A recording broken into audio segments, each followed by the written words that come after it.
Ramayan episode 1 Ram जन्म एक दिव्य शुरुआत। अयोध्या सरयू नदी के किनारे बसी एक भव्य, समृद्ध और खुशहाल नगरी। चारों तरफ हरियाली, बड़े बड़े महल, खुशहाल प्रजा और उस राज्य के राजा थे महाराज दशरथ। राजा दशरथ एक महान योद्धा और न्यायप्रिय शासक थे। उनकी वीरता के किस्से दूर दूर तक मशहूर थे। उनकी प्रजा उनसे बहुत प्रेम करती थी। राज्य में किसी चीज की कमी नहीं थी। धन, वैभव, शक्ति, सम्मान सब कुछ था। लेकिन इस अपार सुख के बीच राजा दशरथ के दिल में एक ऐसा दर्द था जिसे कोई नहीं समझ पाता था। वो दर्द था संतान न होने का। राजा दशरथ का दुख। राजा दशरथ की 3 रानियां थीं, कौशल्या, कैकेयी और सुमित्रा। तीनों रानियां बहुत ही समझदार और धर्मपरायण थीं, लेकिन वर्षों बीत जाने के बाद भी उन्हें कोई संतान नहीं हुई। हर रात जब महल में सन्नाटा छा जाता, राजा दशरथ अकेले अपने कक्ष में बैठकर सोचते, मेरे बाद इस अयोध्या का क्या होगा? मेरी वंश परंपरा कौन आगे बढ़ाएगा? उनकी आंखों में आंसू आ जाते। रानी कौशल्या भी अपने मन में यही पीड़ा छुपाए रहती थीं। वो भगवान से हर दिन प्रार्थना करतीं, हे प्रभु, हमें भी एक संतान का सुख दे दो। एक उम्मीद की किरण। एक दिन दरबार में महान ऋषि वशिष्ठ आए। उन्होंने राजा दशरथ के चेहरे पर चिंता देखी और बोले, महाराज, आप इतने उदास क्यों हैं? राजा दशरथ ने अपने मन का सारा दर्द उनके सामने रख दिया। ऋषि वशिष्ठ मुस्कुराए और बोले, महाराज, चिंता मत कीजिए। अब समय आ गया है, आपको संतान प्राप्ति होगी। राजा दशरथ की आंखों में उम्मीद की चमक आ गई। गुरुदेव, क्या सच में ऐसा संभव है? ऋषि बोले, हाँ महाराज, इसके लिए आपको एक विशेष यज्ञ करना होगा, पुत्रकामेष्टि यज्ञ। यज्ञ की तैयारी। पूरा अयोध्या नगरी सजने लगी। हर जगह दीप जलाए गए। मंदिरों में पूजा होने लगी। महान ऋषि ऋष्यशृंग को इस यज्ञ के लिए बुलाया गया। राजा दशरथ ने पूरे विधि विधान से यज्ञ शुरू कराया। यज्ञ के दौरान पूरा वातावरण मंत्रों से गूंज उठा। ओम स्वाहा, ओ स्वाहा। आग की लपटें आसमान तक उठ रही थीं और ऐसा लग रहा था मानो देवता खुद इस यज्ञ को स्वीकार कर रहे हों। दिव्य खीर का प्रकट होना। यज्ञ के अंत में अचानक यज्ञ कुंड से एक दिव्य प्रकाश निकला। उस प्रकाश से एक देवदूत प्रकट हुए, जिनके हाथ में एक स्वर्ण पात्र था। उन्होंने राजा दशरथ से कहा, महाराज, देवताओं ने आपकी प्रार्थना स्वीकार कर ली है। इस पात्र में दिव्य खीर है, इसे अपनी रानियों को खिलाइए। आपको अवश्य संतान प्राप्त होगी। राजा दशरथ की खुशी का ठिकाना नहीं रहा। उन्होंने आदरपूर्वक वह पात्र लिया। खीर का वितरण। राजा दशरथ महल में गए और उन्होंने वो खीर अपनी तीनों रानियों में बांट दी। सबसे पहले उन्होंने आधा भाग रानी कौशल्या को दिया, फिर कुछ भाग रानी कैकेयी को दिया और बाकी का भाग रानी सुमित्रा को दिया। कहा जाता है कि सुमित्रा को 2 बार खीर दी गई, इसलिए उन्हें 2 पुत्र हुए। तीनों रानियों ने उस खीर को श्रद्धा से ग्रहण किया और फिर शुरू हुआ एक दिव्य चमत्कार। 4 राजकुमारों का जन्म। कुछ समय बाद अयोध्या में खुशियों की लहर दौड़ गई। रानी कौशल्या ने एक दिव्य पुत्र को जन्म दिया। भगवान राम उनके जन्म के समय पूरा वातावरण खुशियों से भर गया। आसमान से फूलों की वर्षा होने लगी। देवता स्वयं प्रसन्न थे। रानी कैकेयी ने जन्म दिया भरत। रानी सुमित्रा ने जन्म दिया लक्ष्मण और शत्रुघ्न। पूरा अयोध्या नगरी जश्न में डूब गई। हर घर में दीप जलाए गए, मिठाइयां बांटी गईं। बचपन की मासूमियत। चारों भाई धीरे धीरे बड़े होने लगे। राम बचपन से ही बहुत शांत, गंभीर और दयालु थे। उनकी आंखों में एक अलग ही चमक थी, जैसे कोई दिव्य शक्ति उनमें हो। लक्ष्मण हमेशा राम के साथ रहते थे। भरत और शत्रुघ्न भी एक दूसरे से बहुत प्रेम करते थे। चारों भाई एक दूसरे के बिना अधूरे थे। शिक्षा और प्रशिक्षण। समय बीता और चारों राजकुमार गुरुकुल भेजे गए। वहां उन्होंने शास्त्र और शस्त्र दोनों की शिक्षा ली। राम हर विद्या में सबसे आगे थे। धनुष चलाने में उनकी कोई बराबरी नहीं थी। वे न केवल बलवान थे, बल्कि बहुत बुद्धिमान भी थे। गुरु भी उनसे बहुत प्रसन्न रहते थे। एक नया मोड़। एक दिन अयोध्या के दरबार में एक महान ऋषि आए, महर्षि विश्वामित्र। उनका तेज देखकर पूरा दरबार नतमस्तक हो गया। उन्होंने राजा दशरथ से कहा, महाराज, मैं एक यज्ञ कर रहा हूं, लेकिन राक्षस बार बार आकर उसे नष्ट कर देते हैं। मुझे आपकी सहायता चाहिए। राजा दशरथ बोले, गुरुदेव, आप आदेश दें, मेरी सेना आपके साथ जाएगी। लेकिन विश्वामित्र ने कहा, मुझे आपकी सेना नहीं चाहिए, मुझे राम और लक्ष्मण चाहिए। राजा दशरथ का डर। ये सुनते ही राजा दशरथ घबरा गए। क्या? राम अभी बहुत छोटे हैं। वे राक्षसों से कैसे लड़ पाएंगे? उनका दिल डर से भर गया। लेकिन तभी गुरु वशिष्ठ आगे आए और बोले, महाराज, ये समय है राम के पराक्रम का। आप चिंता न करें, राम कोई साधारण बालक नहीं है। राम का पहला कदम। आखिरकार राजा दशरथ ने भारी मन से राम और लक्ष्मण को विश्वामित्र के साथ भेज दिया।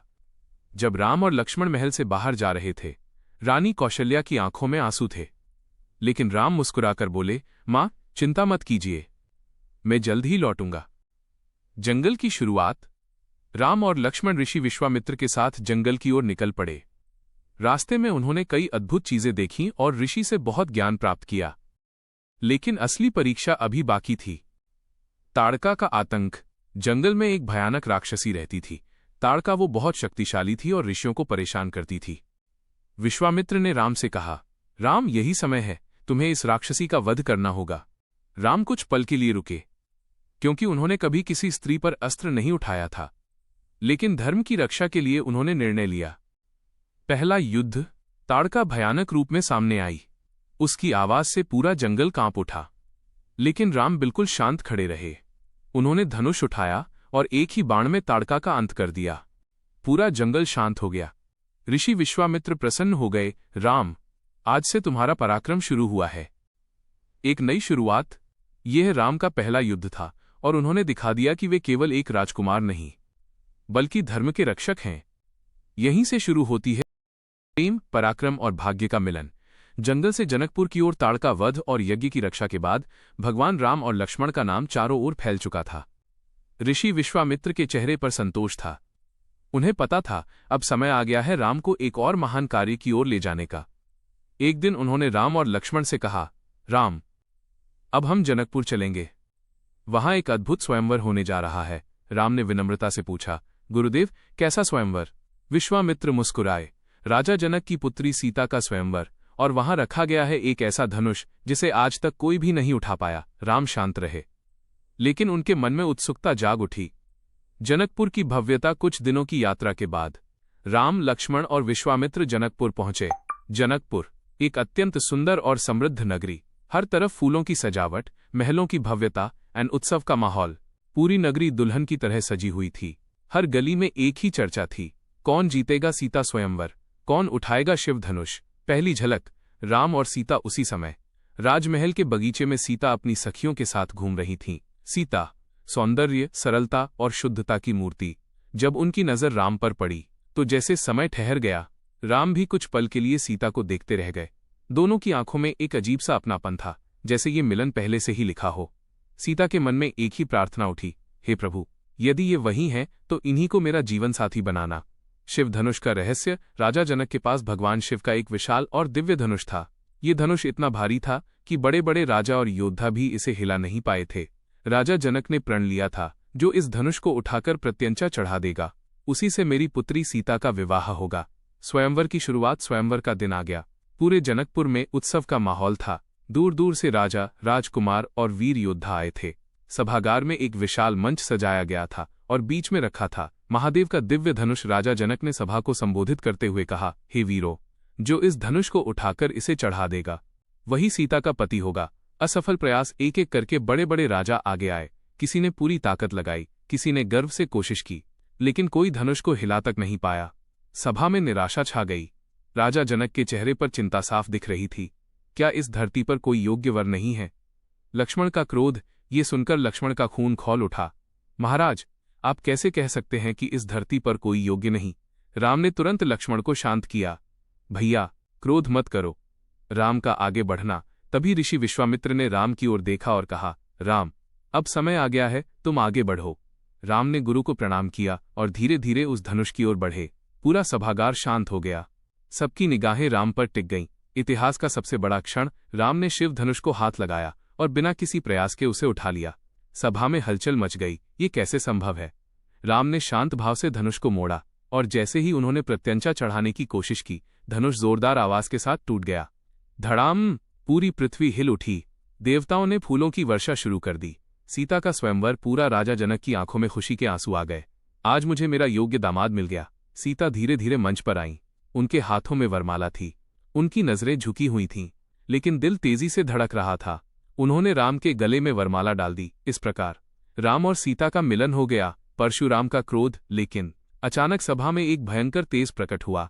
भगवान परशुराम, उनकी आंखों में क्रोध था। किसने तोड़ा मेरे आराध्य भगवान शिव का धनुष? पूरा सभागार डर गया। राम और परशुराम संवाद। राम ने विनम्रता से आगे बढ़कर कहा, भगवन, ये धनुष मैंने तोड़ा है। परशुराम क्रोधित हो उठे, क्या तुम्हें अपनी शक्ति पर इतना घमंड है? राम, शांत रहे, मुझे कोई घमंड नहीं, मैंने तो केवल गुरु के आदेश का पालन किया है। सच्चाई का पता राम की विनम्रता और तेज देखकर परशुराम समझ गए, यह कोई साधारण मनुष्य नहीं है। उन्होंने राम को आशीर्वाद दिया, तुम ही इस युग के सच्चे नायक हो, और फिर वहां से चले गए। चारों भाइयों का विवाह। इसके बाद अयोध्या से राजा दशरथ भी जनकपुर आए। पूरा वातावरण खुशियों से भर गया। राम का विवाह, सीता से हुआ लक्ष्मण का विवाह, उर्मिला से भरत का विवाह, मांडवी से शत्रुघ्न का विवाह, श्रुतकीर्ति से चारों भाइयों की बारात, और विवाह इतना भव्य था कि आज भी उसकी मिसाल दी जाती है। विदाई का भावुक दृश्य। जब सीता की विदाई का समय आया, राजा जनक की आंखों में आंसू थे। सीता, आज से राम ही तुम्हारा सब कुछ है। सीता ने अपने पिता के चरण छुए और आंसुओं के साथ अयोध्या के लिए रवाना हो गईं। अयोध्या में स्वागत। जब राम और सीता अयोध्या पहुंचे, पूरी नगरी उनका स्वागत करने के लिए खड़ी थी।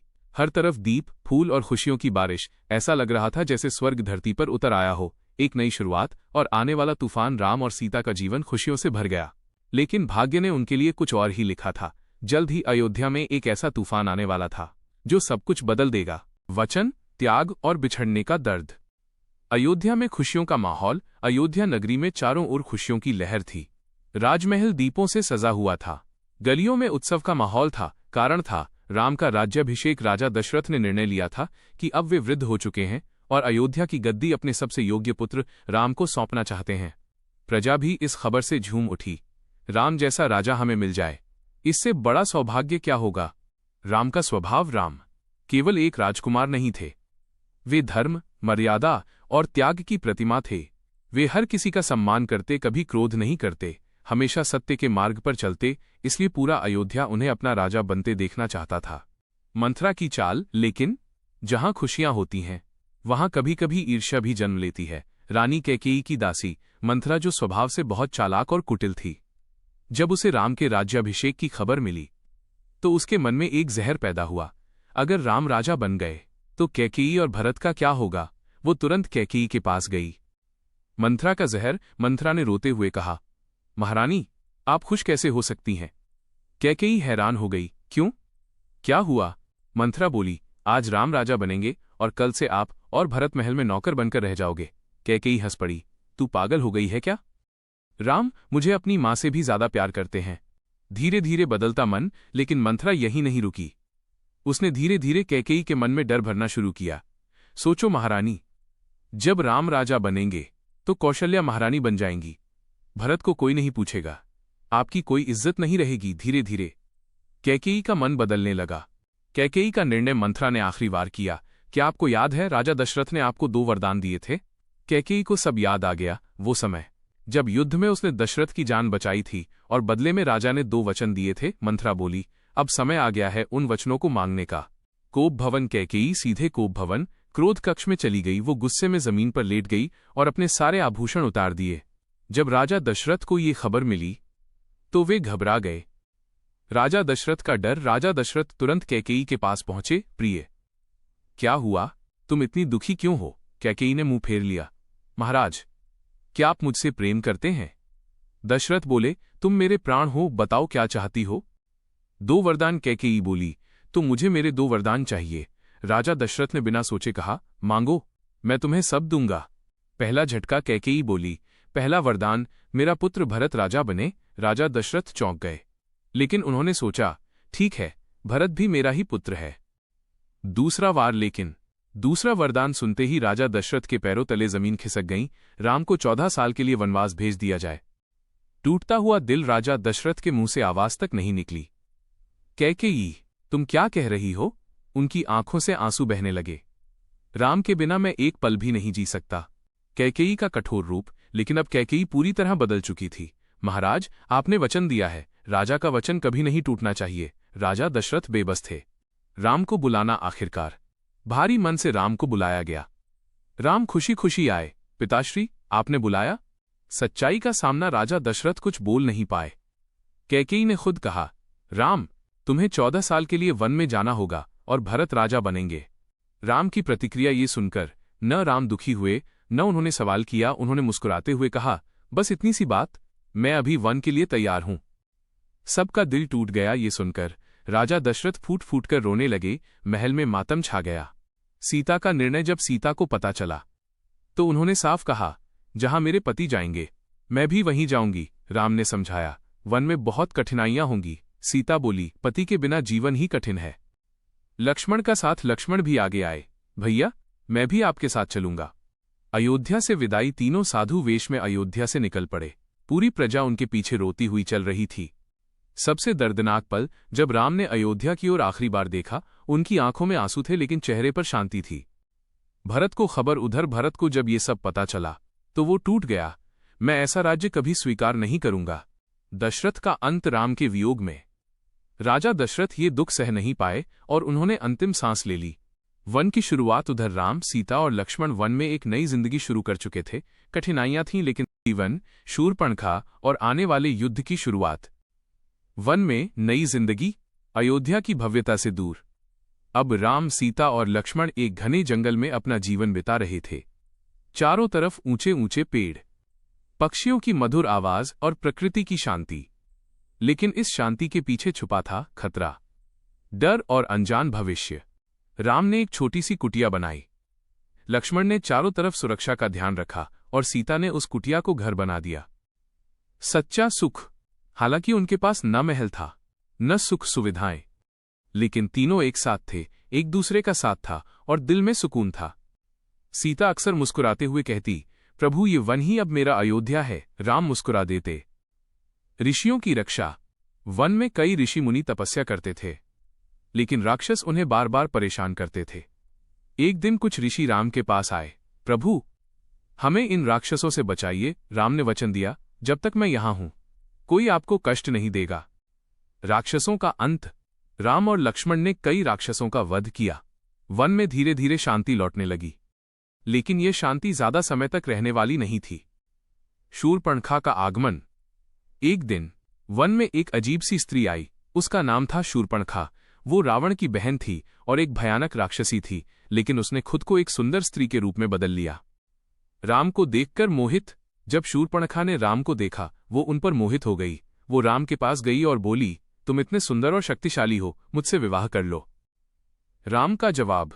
राम मुस्कुराए और बोले, मैं विवाहित हूं, ये मेरी पत्नी सीता है, लेकिन मेरा भाई लक्ष्मण अविवाहित है, तुम उनसे बात करो। लक्ष्मण का मजाक। शूरपणखा लक्ष्मण के पास गई, मुझसे विवाह कर लो। लक्ष्मण हंस पड़े, मैं तो अपने भाई का सेवक हूं, तुम उनके पास ही जाओ। क्रोध में शूरपणखा। अब शूरपणखा को समझ आ गया कि उसका मजाक उड़ाया जा रहा है। उसका असली राक्षसी रूप सामने आ गया। वो गुस्से में सीता की ओर बढ़ी, अगर ये बीच में नहीं होती तो राम मेरे होते। लक्ष्मण का प्रहार। जैसे ही शूरपणखा सीता पर हमला करने वाली थी, लक्ष्मण ने तुरंत अपनी तलवार निकाली और उसकी नाक और कान काट दिए। शूरपणखा दर्द से चिल्ला उठी, आहा। बदले की आग। अपमान से जलती हुई शूरपणखा सीधे अपने भाइयों खर और दूषण के पास गई। भैया, उन मनुष्यों ने मेरा अपमान किया है, उन्हें मार डालो। खर दूषण का हमला। खर और दूषण अपने विशाल राक्षस सेना के साथ राम पर हमला करने आ गए। हजारों राक्षस, भयानक युद्ध। लेकिन राम अकेले ही सब पर भारी पड़े। भयंकर युद्ध। तीरों की बारिश होने लगी। राम ने एक एक करके सभी राक्षसों का अंत कर दिया। खर और दूषण भी मारे गए।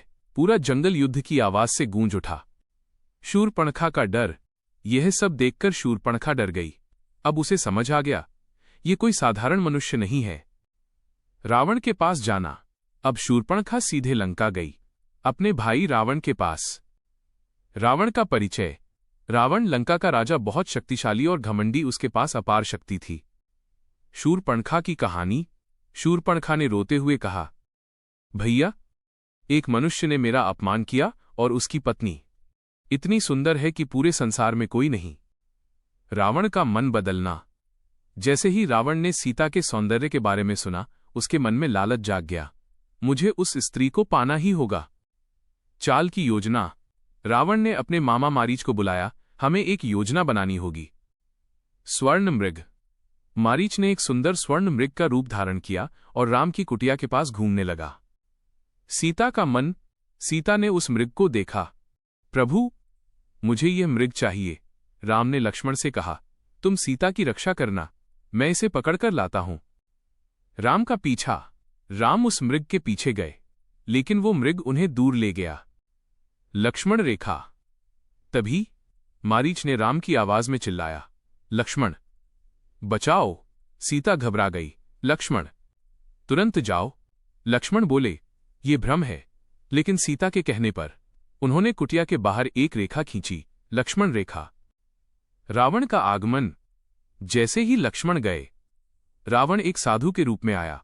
भिक्षा दे दो माता। सीता रेखा के अंदर थीं, लेकिन दया के कारण उन्होंने रेखा पार कर दी। सबसे बड़ा धोखा। जैसे ही सीता बाहर आई, रावण अपने असली रूप में आ गया। जटायु का बलिदान। रावण सीता को लेकर उड़ गया।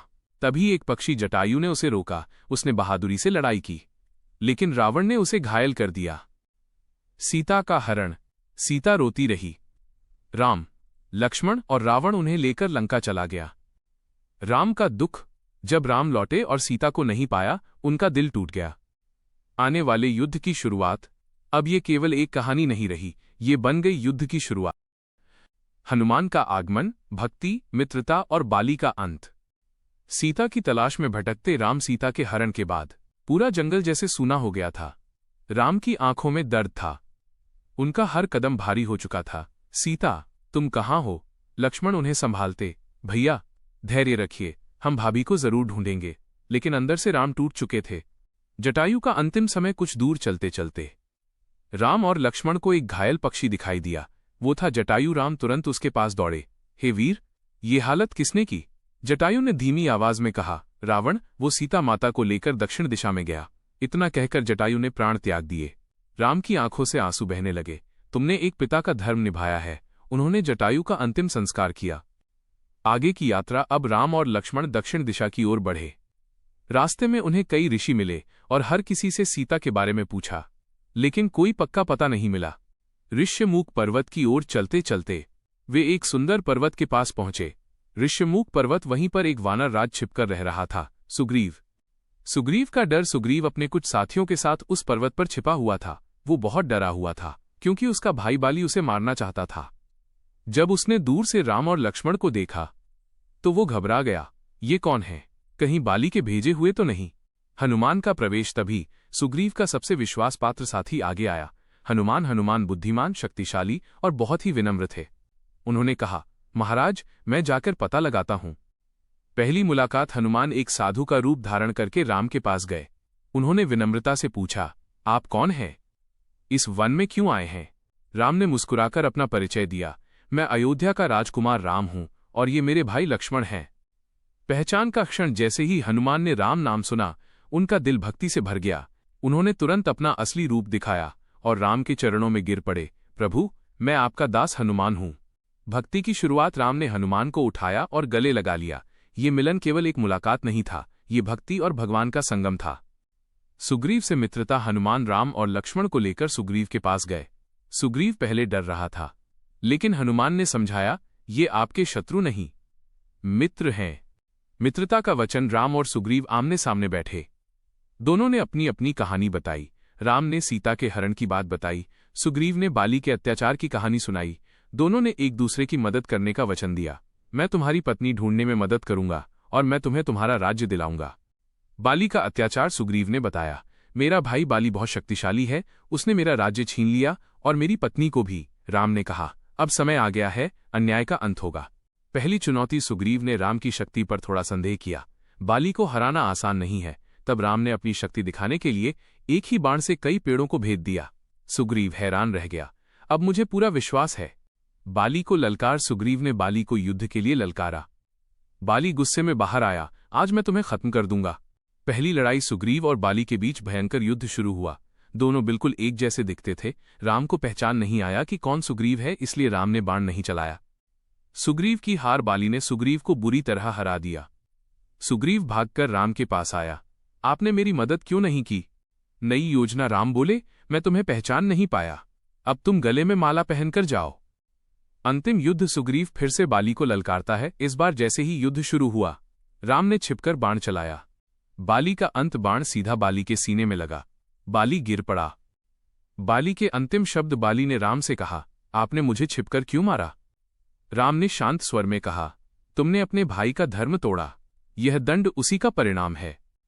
सुग्रीव का राज्य। बाली की मृत्यु के बाद सुग्रीव को उसका राज्य मिल गया और उसकी पत्नी भी वापस मिल गई। हनुमान की भूमिका। अब समय था सीता की खोज शुरू करने का। हनुमान आगे आए, प्रभु, मैं पूरी दुनिया छान डालूंगा। अगली यात्रा की शुरुआत। राम ने अपनी अंगूठी हनुमान को दी, जब तुम सीता से मिलो तो ये उन्हें देना। आने वाला सबसे बड़ा मिशन अब शुरू होने वाला था। लंका की खोज। हनुमान की सबसे बड़ी छलांग। की उड़ान, भक्ति, साहस और लंका में तूफान। समुद्र के किनारे सुग्रीव की वानर सेना अब तैयार थी। राम का संदेश लेकर सभी दिशाओं में खोज दल भेजे गए थे, लेकिन किसी को भी सीता माता का पता नहीं चला। अंत में एक दल दक्षिण दिशा में पहुंचा, जहां उनके सामने था विशाल समुद्र। निराशा का पल। वानर सेना समुद्र के किनारे खड़ी थी। चारों तरफ सिर्फ पानी ही पानी। कोई रास्ता नहीं, कोई उम्मीद नहीं। सब उदास हो गए। अब हम क्या करें? संपाति का रहस्य। तभी वहां एक बूढ़ा गिद्ध आया। संपाति, जटायु का भाई। उसने बताया, मैंने अपनी दिव्य दृष्टि से देखा है, सीता माता लंका में है। उम्मीद की किरण। ये सुनते ही सबके चेहरे पर खुशी आ गई। लेकिन समस्या अभी भी थी, समुद्र कैसे पार करें? हनुमान की शक्ति जागृत। सभी वानर अपनी अपनी क्षमता बताने लगे, लेकिन कोई भी समुद्र पार करने के लिए तैयार नहीं था। तभी जामवंत आगे आए। हनुमान, क्या तुम अपनी शक्ति भूल गए हो? असली पहचान। जामवंत ने हनुमान को उनकी शक्ति याद दिलाई। तुम वायुपुत्र हो, तुम्हारे अंदर अपार शक्ति है। ये सुनते ही हनुमान का आत्मविश्वास जाग गया। सबसे बड़ी छलांग। हनुमान एक पर्वत पर चढ़े, राम का नाम लिया, जय श्री राम, और एक ही छलांग में आसमान में उड़ गए। समुद्र के ऊपर उड़ान। हनुमान तेजी से समुद्र के ऊपर उड़ रहे थे। हवा गरज रही थी, लहरें उछल रही थीं। सुरसा की परीक्षा। रास्ते में एक नागमाता आई। सुरसा, उसने कहा, तुम्हें मेरे पेट में जाना होगा। बुद्धिमानी का खेल। हनुमान ने अपना आकार बड़ा किया, सुरसा ने भी अपना मुंह बड़ा कर लिया। फिर अचानक हनुमान छोटे हो गए और उसके मुंह में जाकर तुरंत बाहर निकल आए। लंकिनी से सामना। लंका के द्वार पर एक राक्षसी खड़ी थी। लंकिनी, उसने हनुमान को रोका, कौन हो तुम? हनुमान ने उसे एक घूंसा मारा। लंकिनी गिर पड़ी और बोली, अब लंका का विनाश निश्चित है। लंका नगरी। हनुमान ने लंका में प्रवेश किया। सोने की नगरी, भव्य महल, हर तरफ ऐश्वर्य, लेकिन वहां अहंकार और अधर्म था। सीता की खोज। हनुमान हर जगह खोजने लगे, महल, बगीचे, गलियां, लेकिन सीता कहीं नहीं मिली। अशोक वाटिका। आखिरकार हनुमान एक बगीचे में पहुंचे। अशोक वाटिका। वहां एक पेड़ के नीचे बैठी थीं सीता माता। सीता की हालत। सीता बहुत दुखी थी, न खाना न नींद, बस राम का नाम। चारों तरफ राक्षसियां उन्हें डराती थीं, रावण से शादी कर लो। रावण का प्रस्ताव। तभी रावण आया। सीता, मेरी रानी बन जाओ। सीता ने गुस्से में कहा, मैं केवल राम की पत्नी हूं। हनुमान का इंतजार। हनुमान पेड़ पर छिपकर सब देख रहे थे। उन्होंने सोचा, अब सही समय है। राम की अंगूठी। हनुमान धीरे से नीचे आए और सीता के सामने राम की अंगूठी रख दी। मिलन का पल। सीता ने अंगूठी देखी, उनकी आंखों में आंसू आ गए। राम, मेरे राम। हनुमान का परिचय। हनुमान बोले, माता, मैं राम का दूत हूं। सीता खुश हो गई, क्या राम ठीक है? संदेश। हनुमान बोले, प्रभु जल्द ही आपको लेने आएंगे। लंका में हंगामा। हनुमान ने सोचा, अब कुछ ऐसा करना होगा जिससे रावण को सबक मिले। अशोक वाटिका में उत्पात। हनुमान ने पेड़ तोड़ दिए, फल खा लिए, राक्षसों को मारने लगे। युद्ध। रावण की सेना आई, लेकिन हनुमान ने सबको हरा दिया। पकड़ना। अंत में मेघनाद ने ब्रह्मास्त्र से हनुमान को बांध दिया। रावण के दरबार में हनुमान को रावण के सामने लाया गया। रावण गुस्से में बोला, तुम कौन हो? हनुमान बोले, मैं राम का दूत हूं। पूंछ में आग। रावण ने आदेश दिया, इसकी पूंछ में आग लगा दो। लंका दहन। जैसे ही आग लगी, हनुमान ने पूरी लंका में आग लगा दी। वापसी। हनुमान समुद्र पार करके वापस आए। राम के पास खबर। हनुमान ने राम को सीता का संदेश दिया। राम की आंखों में आंसू आ गए। युद्ध की तैयारी। अब राम सेना लेकर लंका की ओर बढ़ेंगे। युद्ध, धर्म की जीत और रावण का अंत। समुद्र के किनारे सेना। हनुमान के लौटने के बाद राम को अब पूरी सच्चाई पता चल चुकी थी। सीता माता लंका में है और रावण ने उन्हें कैद कर रखा है। राम की आंखों में अब आंसू नहीं, सिर्फ क्रोध और संकल्प था। वानर सेना समुद्र के किनारे खड़ी थी, लाखों वानर, भालू और योद्धा, लेकिन सामने था विशाल समुद्र। समुद्र देव से प्रार्थना, राम ने 3 दिन तक समुद्र देव से प्रार्थना की, हमें रास्ता दो, लेकिन कोई जवाब नहीं मिला। राम का क्रोध, अब राम का धैर्य टूट गया।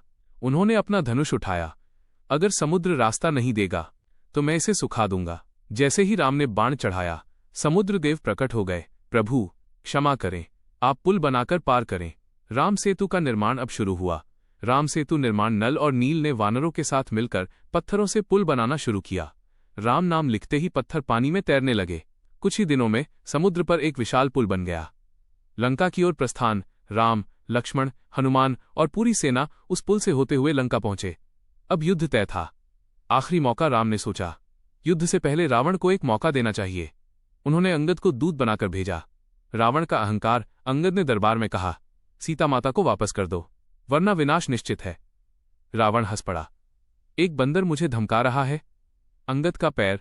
अंगद ने अपना पैर जमीन पर जमाया। अगर कोई इसे हिला दे तो मैं हार मान लूंगा। कोई भी हिला नहीं पाया। युद्ध की शुरुआत। अब युद्ध शुरू हो गया। पहला दिन वानर सेना और राक्षस सेना भिड़ गई। चारों तरफ युद्ध चीखें, तलवारों की आवाज। मेघनाद का हमला। रावण का पुत्र मेघनाद बहुत शक्तिशाली योद्धा था। उसने युद्ध में प्रवेश किया और लक्ष्मण को घायल कर दिया। संकट का समय। लक्ष्मण जमीन पर गिर पड़े। राम रो पड़े। लक्ष्मण, संजीवनी बूटी। वैद्य ने कहा, इनकी जान बचाने के लिए संजीवनी बूटी लानी होगी। हनुमान का मिशन। हनुमान तुरंत उड़ गए हिमालय की ओर, लेकिन पहचान नहीं पाए तो पूरा पहाड़ ही उठा लाए। लक्ष्मण बच गए संजीवनी से। लक्ष्मण की जान बच गई। राम ने हनुमान को गले लगाया, तुमने मेरा सब कुछ बचा लिया। कुंभकर्ण का आतंक। अब रावण ने अपने भाई को बुलाया। कुंभकर्ण वो बहुत विशाल और खतरनाक था। भयानक युद्ध। कुंभकर्ण ने हजारों वानरों को मार दिया, लेकिन राम ने अंत में उसे मार गिराया। रावण का गुस्सा। अब रावण खुद युद्ध में उतर आया। उसकी आंखों में आग थी। अंतिम युद्ध। राम और रावण आमने सामने थे। दो महान योद्धा, दो विचारधाराएं। दिव्य अस्त्र। दोनों ने अपने सबसे शक्तिशाली अस्त्र चलाए। आसमान कांप उठा, धरती हिलने लगी। ब्रह्मास्त्र। अंत में राम ने अपना दिव्य अस्त्र उठाया, ब्रह्मास्त्र। उन्होंने रावण के हृदय की ओर निशाना लगाया। रावण का अंत। बाण सीधा जाकर रावण के सीने में लगा। रावण जमीन पर गिर पड़ा। उसका अंत हो गया। धर्म की जीत। देवताओं ने फूलों की वर्षा की। धर्म की जीत हुई। सीता से मिलन। राम अशोक वाटिका पहुंचे। सीता को मुक्त कराया। दोनों एक दूसरे को देखकर भावुक हो गए। अयोध्या वापसी। राम, सीता और लक्ष्मण अयोध्या लौटे। दीपावली का जन्म उनके स्वागत में। पूरे अयोध्या में दीप जलाए गए। उसी दिन से दीपावली मनाई जाती है। उसी दिन से दीपावली मनाई जाती है। राम का राज्याभिषेक। राम अयोध्या के राजा बने। राम राज्य शुरू हुआ, जहां न्याय था, शांति थी और सुख था। अंतिम संदेश, सत्य की हमेशा जीत होती है। धर्म का रास्ता कठिन है, लेकिन सही है। अहंकार का अंत निश्चित है। End of Ram.